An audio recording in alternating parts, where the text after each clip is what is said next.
Ako po dito si Jericho, isang household staff, and abangan niyo ako. Kasi alam mo, sa totoo lang, kung tinatanong ako about sa character ko dito, hirap na hirap akong sabihin kasi isang word lang na masabi ko, magkamali ako, malaking hint yung pwede kong maibigay, mabitawan, and hindi pwede mapapalo ako sa point. Mr. Royce, anong feeling na kasama ka dito sa Widow's War? Siyempre, sobrang happy, grateful, thankful. Hindi ko na masabi lahat ng mga positive words na gusto kong sabihin dahil laking proyekto po nito.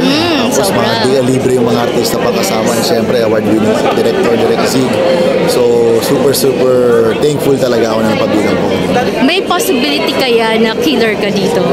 Lahat po kami may posibilidad na maging killer. I see. Yung sagot nga po kanina sa interview, kahit kasi sa amin na nakakalam kung sino po na killer.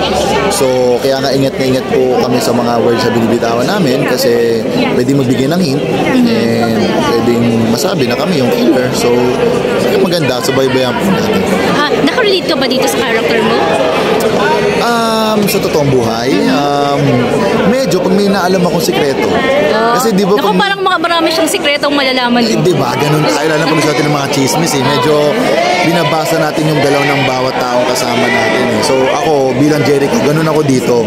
Binabasa ko yung bawat galaw ng bawat isa para malaman ko kung ano po talaga ang tunay na nangyayari sa paligid-ligid. Mga kapuso, iniimbita ko po kayo na panoorin at subaybayan ng Widow's War, mystery crime drama na magbibigay sa inyong palaisipan at talagang misteryosong mga bagay-bagay na kailangan yung abangan gabi-gabi. Yun. Sana suportahan niyo po.